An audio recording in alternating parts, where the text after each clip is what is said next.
Welcome, love.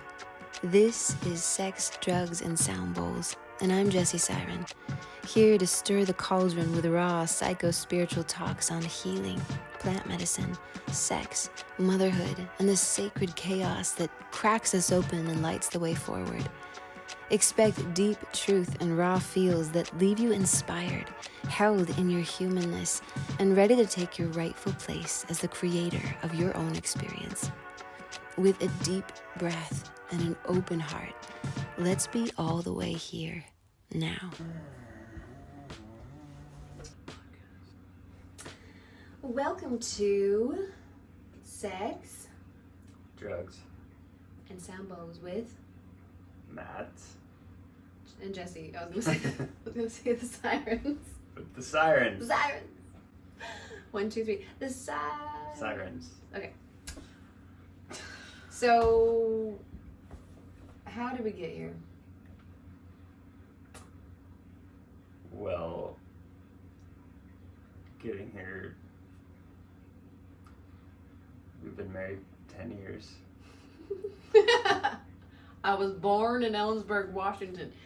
Yes, we've been married a long time. Our 10th year together. Almost 5 years ago, or is it almost 4 years ago? Well, Time is inconsequential. like pre-COVID.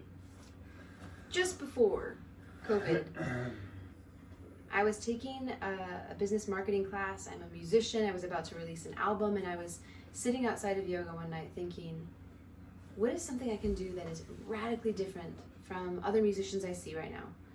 And I saw a lot of people just going virtual. Everything was virtual. Everything was online, YouTube, Instagram, virtual streaming platforms. And I thought, what do I want? I want family. I want travel. I want music. I want connection. And then I remembered this story. A woman who used to come into the wine bar I worked at, she told me she spent a good chunk of the 70s living on a school bus where they raised their first child. She said they had a little wood stove and a toaster and everything they needed, and they lived on that school bus. And so sitting in the parking lot of the yoga studio, I thought, that's it. We'll turn a school bus into a little home, and we'll go out into the world with our family, and we'll make music, and we'll make connections, and we'll be heart to heart, face to face with people. No screen between. So I went home so excited, told Matt, and Matt said, What? Hell no or something? I don't know. heck no, techno. No. See, Matt is like the rock, the anchor in our relationship, and at the time, we were living your fairly traditional American dream. Yeah. I wore the apron, and Yeah, I was working every day. all day. And so it just felt like two ships passing in the night, and I was raising the kids and he was making the money, and we were spending the money on the food that if we had more time we'd be growing in our garden, that kind of thing, you know. It just felt twisted and backwards and weird. And so long story short, about a month later we were at dinner with some friends, and I've been dropping little hints, you know, again and again, trying, testing the waters, and Matt said, me and Jessie are thinking about turning a bus into a home. I said, really? And so So we bought a bus. we bought a bus. And my album was set to release. And I think, oh gosh, I think literally the month that my album came out into the world, everything shut down for COVID. So there was no more music. Matt is a general contractor. There was no more general contracting. And we entered this weird little portal, this weird little cocoon, as many of you did, as many of us did, as many of you, where the world kind of stopped. And we got a little taste of what life could be like outside of the rat race. And so we bought a bus. You know? We started doing things on the bus. COVID hit, and then what? We kept doing stuff on the bus, but yes, soon after COVID, I think we started getting back in the rat race, and the bus kind of paused a little bit, right? My point, like sharing this right now, is like that we never got back into the rat race. Well, I mean, I started a business, and yeah, I kind of did. What? Yeah. I had my company. We're gonna cut all this out. I don't remember this. Cedar and I started a business. Cross your arms. You look silly when you Cedar and I started a company, Oh, I forgot about this.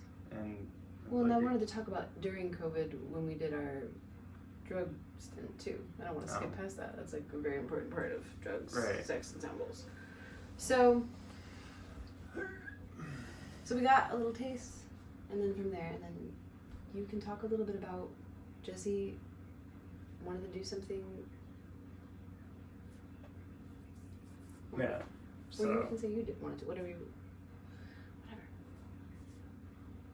So yeah, during COVID, we had also tried to like work on a relationship, and we tried traditional therapy and some other things, and nothing really worked.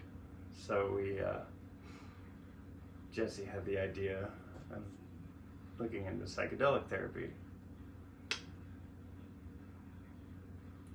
I'm taking you're throwing the I ball don't in know. my So yeah, we found somebody, I don't know, online, or yeah. was it a recommendation? No, I googled psychedelic therapy for couples. So yeah. and it radically shifted our perception of self, of other, of the world, and there's just no going back. It was kind of like opening Pandora's box, or taking off the rose-colored glasses and trading them for rainbow-colored glasses. There was just no going back, and so we had the bus. We got this taste of like really being together as tribe, as family. We got this radical awakening through plant medicine, and then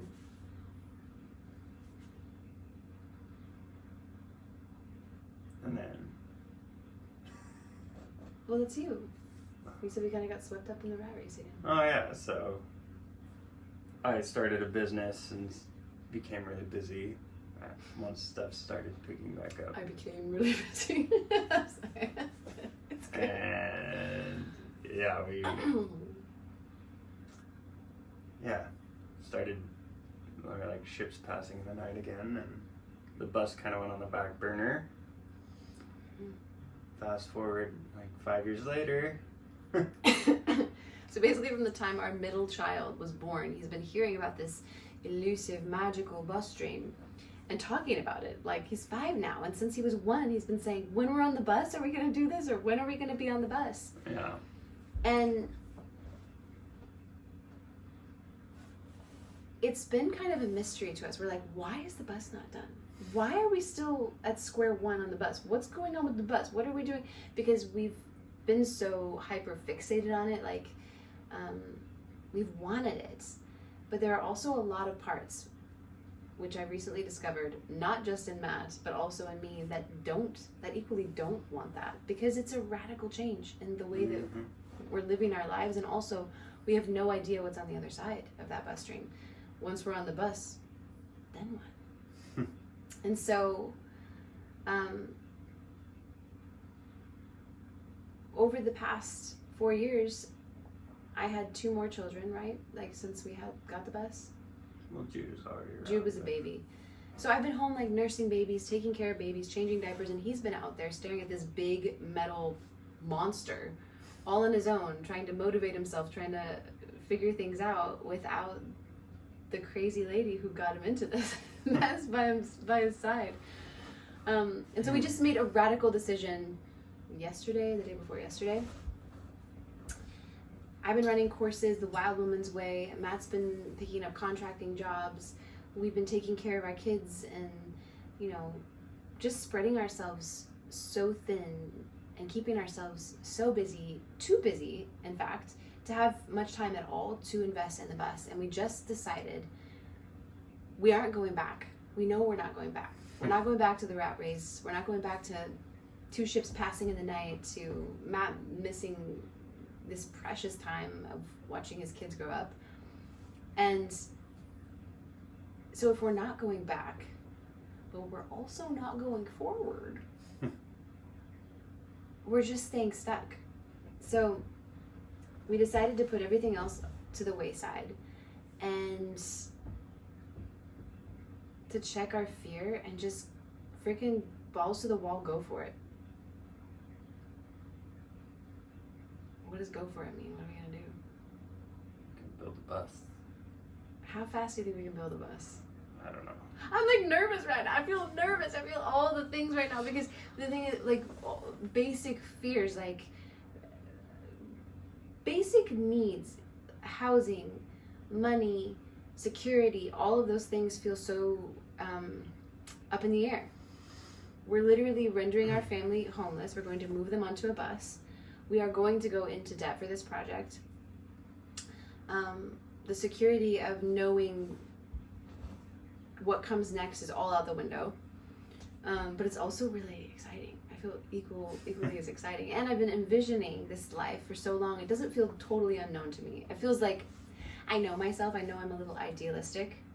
So, you know, I've got like the Sound of Music in my head, and me as Maria and all my babies following and matching outfits, running through, you know, flowering mountainy meadows, singing songs. It may not be all of that,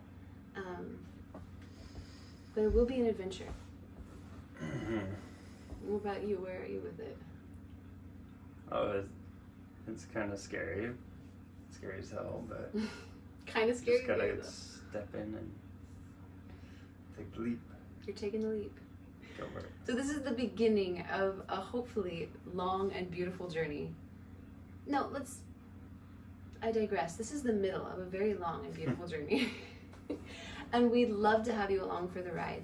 Please like, subscribe, comment. Let us know if you or anyone you know has ever attempted to move 3 wildlings, a cat, and maybe a chicken or 2 onto a bus. And how did that go? How the chickens? And stay tuned for more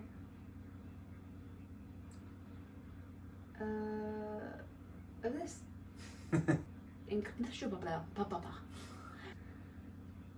Until next time. Sirens out. I don't know. I feel like I said Signing out. Signing out. Over and out. What do you think? A little rough, but Okay. I don't want to overanalyze it. This is what it is. Pretty Woman time. This podcast is here to share stories and spark curiosity, not to replace professional advice. Before diving into any psychedelics or practices we talk about here, check in with your own deep knowing, your healthcare provider, and know your local laws. Anchor in your own truth before reaching out for anything or anyone. That is the real power. And one more thing. I make this show just for you. If you're loving it, drop me a comment or review on Spotify, iTunes, or YouTube. Let me know I should keep showing up. Grateful to be here with you.